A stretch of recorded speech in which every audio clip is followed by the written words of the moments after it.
So if you have been doing knowledge work for more than, let's say, 5 years, there's a quiet suspicion about your own job that you have probably not said out loud, right?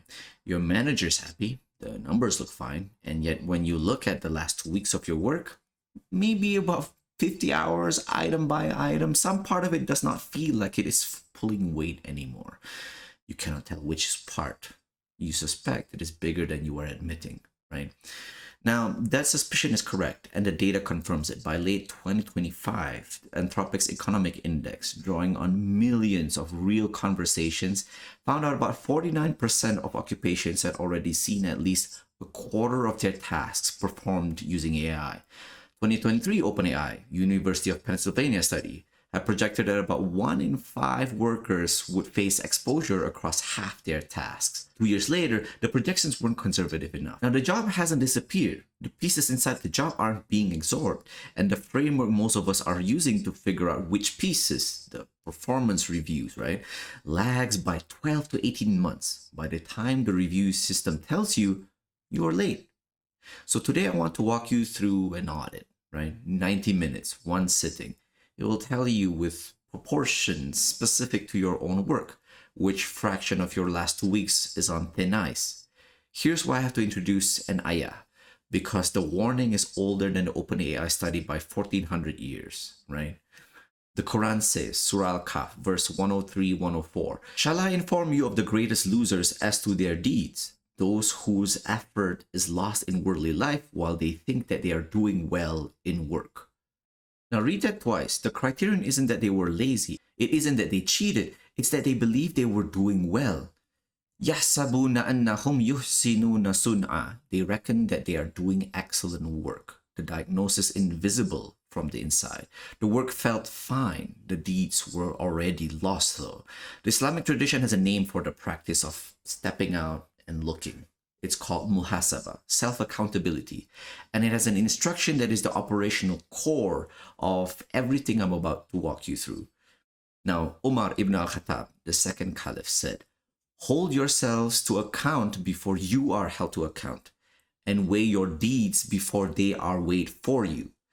The saying is preserved in Tirmidhi. Imam al-Ghazali devoted an entire section of Ihya Ulum al-Din to this practice. Ibn Qudama formalized it. The structure they describe is exactly the audit I've been running on my own work and watching other builders run on theirs over the past several months. The discipline is 1400 years old. The substance has not changed. The urgency has. So let me walk you through the 4 buckets, right? So block 90 minutes, one sitting. Pull the last 10 business days of your calendar, your sent email, your Slack DMs, your code commits, your document edits, whatever your real work medium is. Go through the entire 2 weeks, item by item. Tag each item with one of 4 letters, T for theater, work that exists because the organization performs it, not because the work produces examined value. The status meeting where nothing is decided, the deck nobody will read, the alignment call that produces no alignment, the compliance documentation that no one will read. If the work disappeared and the only consequence was that the organization had to admit it had been performing rather than producing, tag it T. C for commodity, real work that produces real value, but where the value does not require you specifically. So routing, summarizing, applying known rules to known situations, status reporting that someone actually reads, coordination on already decided things. If the work needs to happen but does not need to be you, tag it C. L for on the line, work that doesn't fit cleanly in C or D, pattern recognition where the patterns are structured, editorial calibration in established formats, work that used to feel hard and now feels routine. Junior people on your team can do 70% adequately maybe, but the last 30% is yours, and you cannot quite say why. D for durable, where work you are not entirely sure how to explain what you did even after you did it. The output depended on something you cannot fully describe in advance. You changed the question more than you answered the one you were asked. Your presence in the conversation produced an outcome that would have visibly degraded if you had not been present. Now you need to tag these things fast. First instinct. The point is not precision. The point is producing a list. Okay, what did you find? For most senior knowledge workers running these honestly, the proportions land in a predictable range. Theater, about 15 to 30%. Most operators undercount T by half on the first pass because tagging something T means admitting you spent professional time on something that did not need to happen. Commodity, 40 to 50%. This is a surprise though. The role still includes it because the role was built before AI, even though the assumption that a human had to do it no longer holds. On the line, a large middle, durable, 10 to 20%, sometimes even less. Now, if you add T and C together, the combined fraction is the answer to the question I opened with.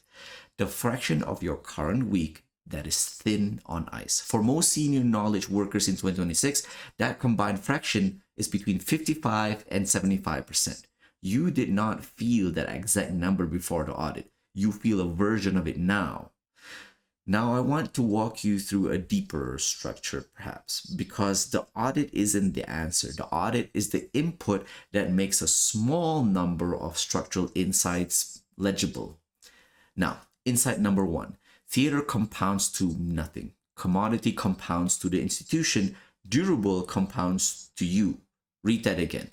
Theater work has nothing to reject, nothing to encode, nothing to teach. The flywheel doesn't even start. The C work, on the other hand, has rejectable content. Your encoded judgments make the institution smarter, right? But the compounding accrues to the institution, not to the operator.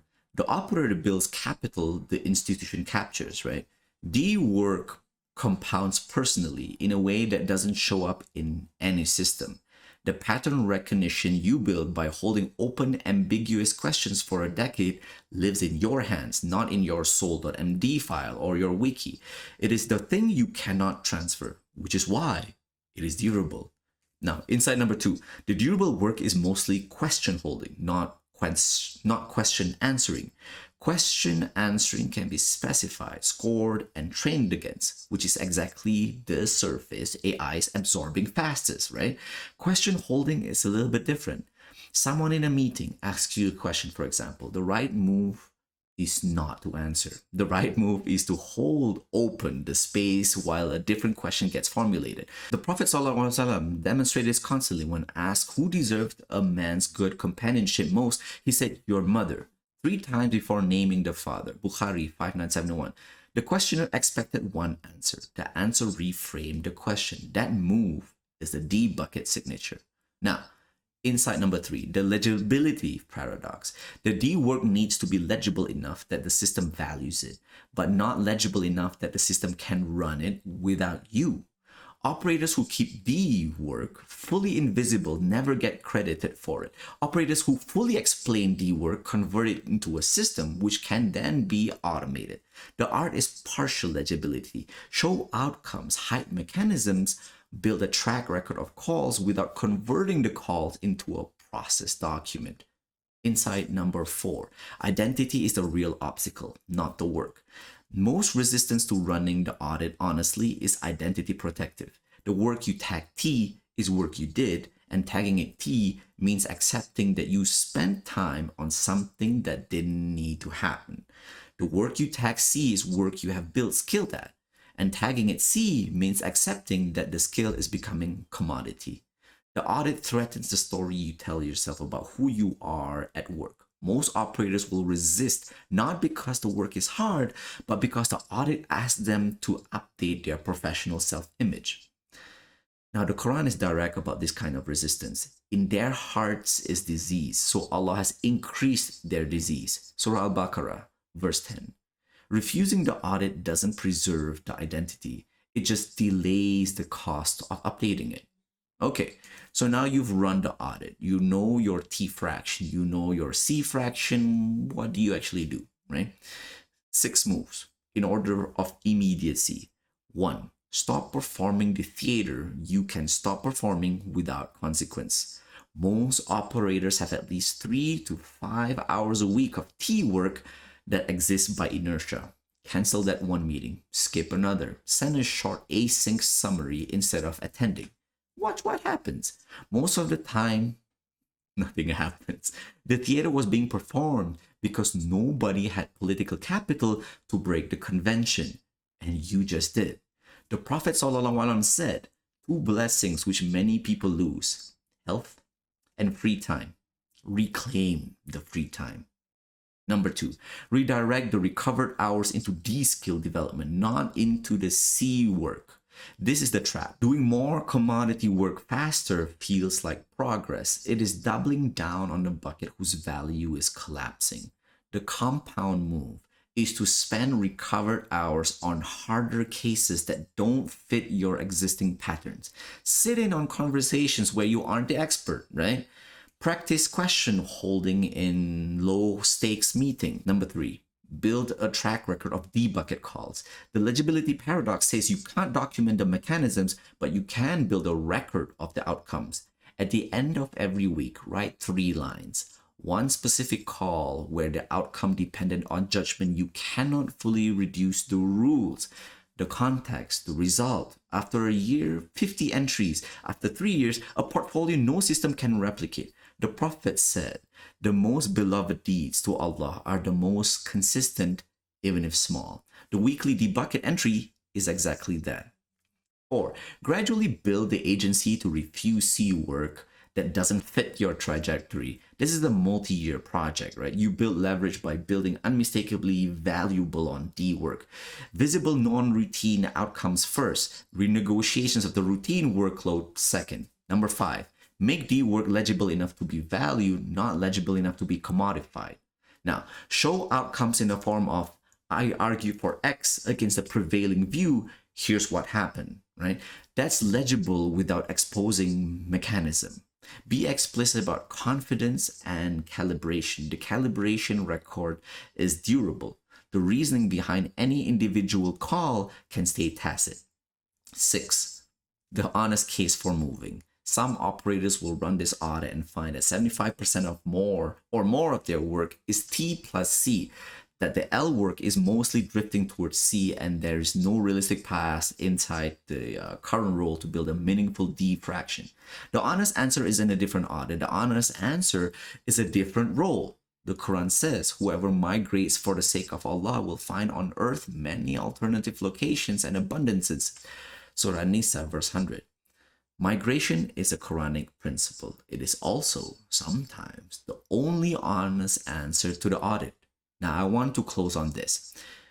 The system you have been operating inside, the performance reviews, your quarterly goals, your promotion frameworks, your well-defined skill ladders, was built on a stable assumption about what knowledge work consists of.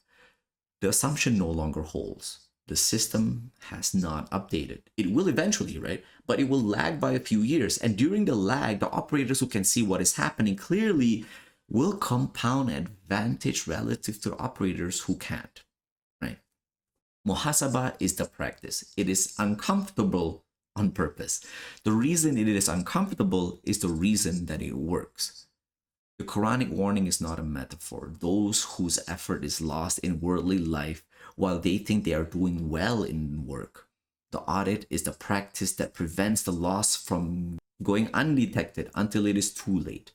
Block the 90 minutes this week, right? Pull your calendar, pull your sent emails, tag every item, count them. Hold yourselves to account before you are held to account.